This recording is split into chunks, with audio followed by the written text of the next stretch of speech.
Hello, everyone, and welcome back to the Football Chuggu Podcast.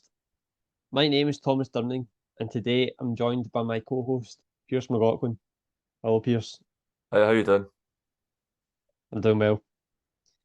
On today's podcast, we'll be discussing the result of the El Clasico, reacting to Antonio Conte's outburst, previewing Scotland's match against Cyprus, and at the end, Pearse will give a rundown of all the latest Asian football news. Coming up next, we will be giving our reaction to the El Clasico result. On Sunday, Barcelona defeated Real Madrid 2-1, which meant Barca moved 12 points clear at the top of La Liga. Pearse, what's your overall thoughts about the match? I thought it was a very good spectacle as a neutral. And the match was very good in terms of it shows both sides that Barcelona can also attack but also defend. They've done that somewhere on the Copa del Rey, first leg at the Bernabeu, where they just sat in, and that's not really known for Barcelona. Barcelona have been known for tiki-taka, giving teams opportunities, but they defend really well, man for man, and when they hit in the break, they're just quite, what is the word, dangerous. Because like the last 20 minutes or so of the El Clasico, you only thought there was one winner, it was Real Madrid. They scored Real Madrid and it was fractionally offside. And then virtually the last kick of the game, Frank Kessie, substitute off the bench, and just comes on, drifts into the back post, 2-1, 12 points clear at the top of the table. And for me, that's kind of pretty much La Liga take over, and I think Barcelona can well and truly attach the ribbons to the trophy. Yeah, no, I totally agree. Well, when I watched the match, and the start of the match was crazy. I mean, there was so much going on. I felt Barcelona, I felt Barca, I felt in the first half they were the better side.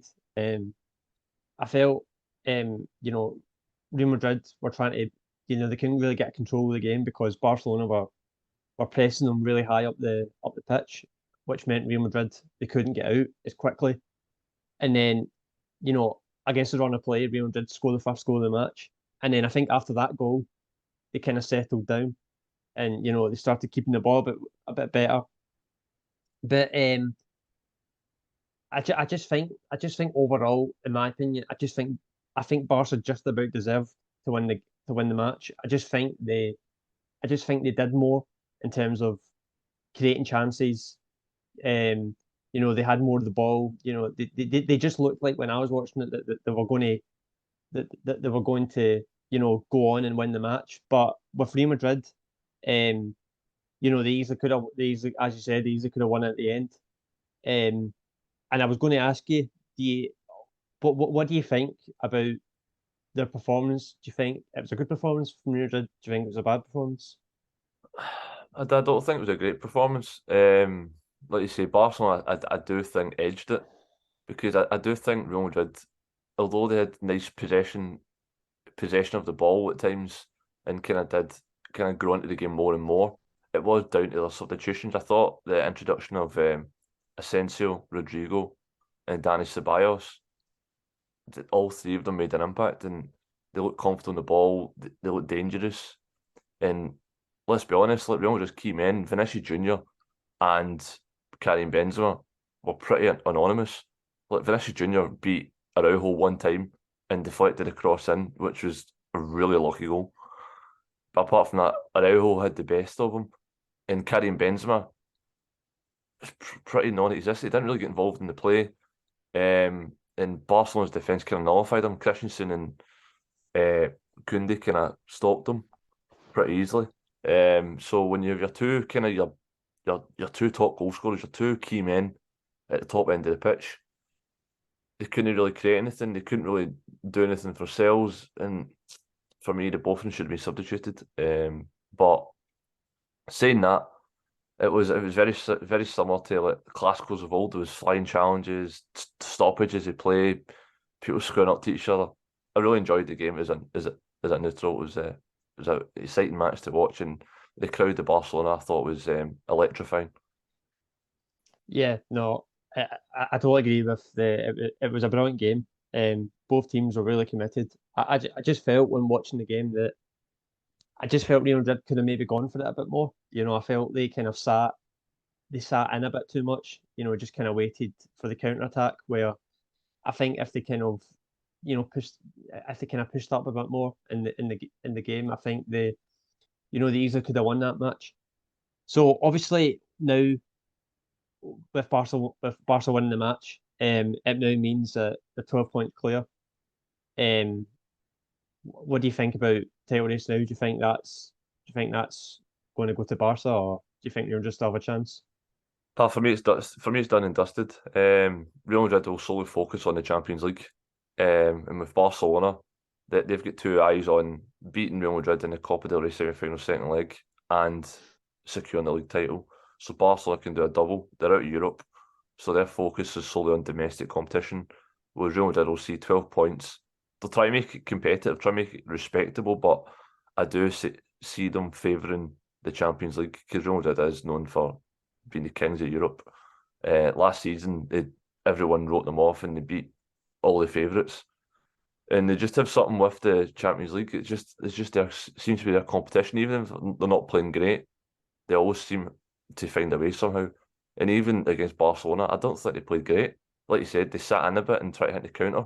Whereas you've seen Barcelona, they're high pressing. Like, if Real did actually try to break the press a few times, they could have caused Barcelona a few challenges at least. But no, I do think Barcelona deserved the title. They've been very consistent this season, had the best defence, and they've still got a few key players to come back as well, like Pedri and stuff like that. Yeah, I totally agree. I mean, obviously anything can still happen. I still think maybe 12 games to go, Mm. but I can't see. I mean, Barca they've been the most consistent team this year. Their home record's amazing, and yeah, I do think it's too much of a gap now for Real Madrid to try and get back into it. I think the title will go to Barca this year. So we will now move on to Antonio Conte's post-match comments. So on Saturday, Tottenham drew with bottom placed Southampton 3-3, despite Tottenham being 3-1 up in the match. So after the game, Antonio Conte held his press conference and was really upset. He accused his players of being selfish and also said his players do not want to play under pressure. Pearse, what was your reaction when you heard Conte's comments? Pretty shocking, to be honest. Although his side should have probably seen the game out of 3-1 up, but in a press conference, you shouldn't really be digging your players out in your club. He's basically saying these players are bottle jobs and the club is known for being bottle jobs and they don't win trophies and they won't win trophies when he's in the rain. And you can quite clearly see his contract's up in the end of the season. He wants out, and I think the best thing for Tottenham to do is to get rid of him because although he's a world-class manager, right, but at times very, very restricted in the way they play with the three at the back. And the attacking players like Son, especially Son this season, he's not been the heights of last season, but he did have his cheekbone broke before the World Cup and stuff like that. That kind of affects and off the field problems. But for me, you cannot be saying that to your players, especially when you've got definitely a few world class attacking talent in Kulusevski, Kane, and Son, and a few others. But no, you shouldn't be saying that. It's just for me, it's unacceptable, and the manager's got to go. I don't care who you're. Like, the club comes before any manager. Yep. I when I first heard it, I kind of my first thought was that I just felt it was a guy who's just had enough. Um, I don't really agree with the way he went about it. I think he should have just kept that in the dressing room rather than go out into the media and say that. But um, you know, he blames the players for quite a lot, but I do think Conte has to take some of the blame because they were 3-1 up in the match, and when you're 3-1 up in the match away from home, you should feel confident about yourselves and even try and go and get more goals. But they just seem to sit back and just kind of hold on to the lead rather than even try and go and finish it, as I just said. And that's not just this once. This has happened this season. They're so conservative the way they play Tottenham, and when I watch Tottenham, it's quite clear that some of the players don't enjoy it. So yeah, going back to Conte's comments, in a way, I do agree with him because Tottenham, the last 20+ years they've been really poor in terms of challenging for the major trophies. So some of the stuff he did say about the club and stuff that I do agree with, but I don't think he should have said that in the media. I think he should have just kept that in the dressing room. And yeah, I mean, I was going to ask, do you think he will leave Tottenham? I do think he will leave, and I think he's done that. He's done the same thing, pretty similar to Cristiano Ronaldo at Manchester United, where he's made comments in the media and the public to try force a way out. And I do think he's wanting a massive payout. I just don't think he wants to be there. Obviously, he did have ill health and he was missing for a wee period of time recently. And he's not long back, maybe like 3 or 4 games back, and he's saying stuff like this. I thought his side played well. Just obviously, for me, like he does have his team sitting far too much because he's got a lot of attacking talent. But let's be honest, his defense is not great. The defensive players are not great at Tottenham. When you have players like Clement Longley, Eric Dyer, Davison Sanchez, for me, the only world class defender they have is Christian Romero, and even then, he's prone to getting a red card quite easily. For me, so you don't, and obviously, Fraser Forster's not the same Fraser Forster was at Celtic. He's looking old. He's looking quite comfortable. He wants to be a second choice. Then Hugo Lloris is making mistake after mistake. And in the middle of the park, they've got 2 players in the middle of the park. And I don't know who it is just now. I think it's like Skip and Højbjerg, but they're getting outrun. They need 3 in the middle of the park. Most teams have 3. And let's be honest, I know technically it's like a Man City, Man United, Arsenal.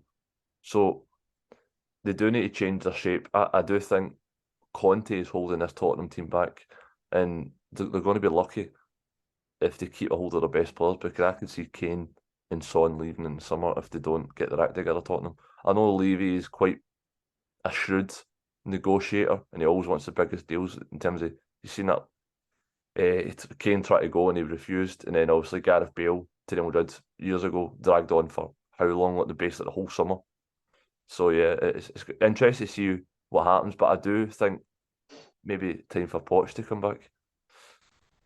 Yeah, well, at the time of recording this, we just heard yesterday that it does look like Conte could be leaving in the next day or two. So at this time I think he is still at Tottenham, but maybe he has left by now. But I do think, coming after the international break, I do think Tottenham will have a new manager.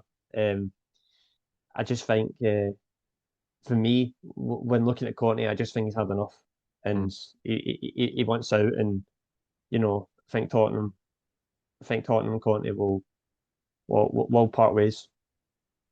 So for the next part of the show, we will now look ahead to Scotland's match against Cyprus, which will be the first game for Scotland in their Euro 2024 qualifying group stage. Pearse, what is your thoughts about the upcoming match? Yeah, I'm quite excited just to see what the lineup is. But I do think it will be quite different from what we had previous, because I think obviously a few players have been out of form, not really match fit. So I do think a lot of the fringe players that were in last time will be given more game time, like the likes of Ryan Jack, Grant Hanley, stuff like that. Kenny McLean. We might even see the new striker Jacob Brown, who's not really he's been in a previous camp, but he hasn't been involved. So, although Cyprus is at home, yeah. At Hampden, yeah. Yeah, I still expect, regardless of who we play, not being arrogant, I just think Scotland, with the quality we have in the squad, like even if they're not fully fit, I do think we have enough to beat Cyprus. But that being said, you still need to perform and go out there and try and give you 100%. And I do think the boys that have not been playing will be itching, and it's an honour to play for your country. So I think I can see a comfortable win with a lot of rotation in the team. Yeah, it's a big game for Scotland. Obviously the first game of the campaign, so they want it off to a good start. Yep. But because it's at Hampden, and in this international break, they've got 2 games at home. The first one against Cyprus at the weekend, and then they've got Spain. So they'll be really desperate to try and get off to a good start at the weekend against Cyprus. It'll be interesting to see the way they do line up. It'll be interesting to see what keeper starts, because obviously now the number one, Craig Gordon's, he's injured. So we've got a new keeper in Angus Gunn that's just joined the camp, and we've got Xander Clark at Liam Kelly. So it'll be interesting to see who he starts out of them 3. I do think Scotland will win. I do think they'll win, but Cyprus, I wouldn't rule them out at all. They're a good side. I think, yeah, it was Steve Clarke's first match as Scotland manager was against Cyprus at Hampden, and they won 2-1 in the last minute of an Ollie Burke goal. So it'll be interesting to see how far we've come since then, which we obviously have, because we've qualified for a tournament since then. But no, I'm looking forward to it. And I do think Scotland will win. I do. Yeah, I have to agree with you. I do think we will win. I think maybe 2-0. I wouldn't say we're attacking team. We're usually quite pragmatic, and when we hit the counter on set pieces, we're usually very dangerous. But in terms of the goalkeeper, I want to go back to a situation. I think, looking at the form at the weekend, I think Xander Clark and Liam Kelly have not really done themselves any favours. I thought both of them were quite poor in their performances. I know Liam Kelly was playing his Rangers, but having a free kick, for me, should have saved that at the weekend. And then Xander Clark gets three put past him at Aberdeen. And I think it's time for Angus Gunn to try to stake a claim. And if he can get his first cap against Cyprus, then I do feel as if he can push on and he can be our number one for the next probably 10 years if he performs well and stays at the level. And also that is down to club form as well. You've seen that with David Marshall when he was number one at the Euros, and then he wasn't really playing at club level and to never get back in. Now he's back playing at Hillsborough. Now he's retired for national duty, and also we lost Craig Gordon to the leg break. So I do feel, and he is nearly, I think he's 40 now, Craig Gordon. So I do think 26 years of age, and he's got Premier League experience at Norwich and a few other. I think it was Southampton. So he's a good, decent keeper. And I do think he can do well. And obviously, the best form of defence is having a strong backline and goalkeeper. And I think that will be key for us, especially going forward and hopefully qualifying for Euro 2024. Yeah, I agree. I think I think Angus Gunn should start. At the weekend they played Stoke, Norwich, and ended 0-0. And if it wasn't for Angus Gunn, Stoke would have won that game by 3 or 4 goals. He made countless saves. He's in a really good moment. He's got back into the Norwich side, and he's now number 1 ahead of Tim Krul. So although Xander Clark and Liam Kelly, they are good keepers, but I just think Angus Gunn's in like a better moment. And I just think Steve Clarke will go. I think he will go with Angus Gunn, and hopefully has a good international camp, and I hopefully it does well. So for the final part of the show, Pearse will now give his Asian football roundup. Yes, so obviously you seen with the Japanese squad. I just wanted to hear your reaction, Tom, because obviously there's 2 noticeable key exclusions from Celtic and Rio Hatate and Kyogo Furuhashi. What's your take on that? Yeah, I was surprised when I heard they weren't getting called up. I think especially Kyogo. He's been amazing. Well, in 2023 especially. And I heard some of the comments the Japanese manager said about it was to do, it was partly to do with the standard of the league, which I do understand in a way, but I just think Hatate and Kyogo they've been amazing for Celtic this year, and I do think it's disappointing for them that they didn't get called up, and I was surprised when I heard. Yeah, for me, I do feel as if the manager Moriyasu is very contradictory, because he does call up Daisen Maeda, who plays in the same league, plays the same side. And also he made comments about for the future for World Cup 2026. And obviously Kyogo's 28 and Hatate's 24, 25 years old. But he's calling up players like Nagatomo, who's like 37, 38. Hiroku Sakai, who's played for Marseille, the fullback, 34 years old. So he's kind of, and he's even calling it Maya Yoshida as well. So he's kind of contradicting himself, saying they're too old, the league's not great, and he's building for the future. You can quite Yeah. clearly see that he just doesn't like or rate the players, which is ridiculous because he's called up two Japanese strikers from the J League that have got like 2 goals between them this season. And No, yeah, I for agree. a striker that's proven it in Europe, and he's got 26 goals this season, and it's the highest scoring Japanese forward. And for me, he was amazing last season, but this season he took up a level, I think. And Rio Hatate, the same, but obviously he probably wouldn't have. He probably might have been recalled if he did get caught because he did pull up an injury at the weekend. But he should be at least be getting called up in the first place, which is for me is a bit shocking. But in terms of South Korea, like, obviously they've called up Oh Hyuna-Gyu, and it's quite an achievement for him being called at 21 years of age. He was part of the World Cup squad in Qatar. Didn't see any minutes, but he was there around the squad. So that makes you feel it, the competitive edge and being at a major tournament, even for your country, even if you don't see any minutes, just being around the camp, it can only benefit him. And at 21 years of age, and he's adapting to life in Scotland very well. And I do think it's an achievement to be called it to Jurgen Klinsmann's first squad as well. And they're both big tests because they're both Japan and Korea are playing on Friday and Tuesday.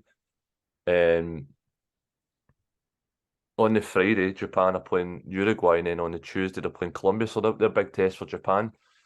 And on South Korea they're playing Colombia and Uruguay on Friday and Tuesday as well. So they're big tests, and they're quite obviously South American sides are quite defensive and physical, and obviously Japanese and South Korea are more diminutive, more technical on the ball. So I would always kind of classify, let's see, like that's why like a lot of Koreans and Japanese are always like to transition into the Bundesliga because the Bundesliga is more attacking play, not very defensive. The exception would be also Kim Min-jae, who plays at Napoli, which is an Italian league's usually quite a defensive league. But yeah, no, I'm excited to see Oh Hyuna-Gyu and obviously Daisen Maeda play for the national teams and see how they got on. But it's exciting to see Jurgen Klinsmann because if you can get off to a good start, build momentum into the Asian Games, then I think it'll be beneficial for him and interested to see since his first start back in management in was it 4 years? So, be interesting to see. Thank you, everyone, for listening to this episode of the Football Chuggu Podcast. This podcast will be available to listen to on the Football Chuggu YouTube channel and also the Football Chuggu website, as well as Deezer, Spotify, Amazon Music, Google Podcasts, and Apple Podcasts. Thanks for listening and see you soon. Bye bye.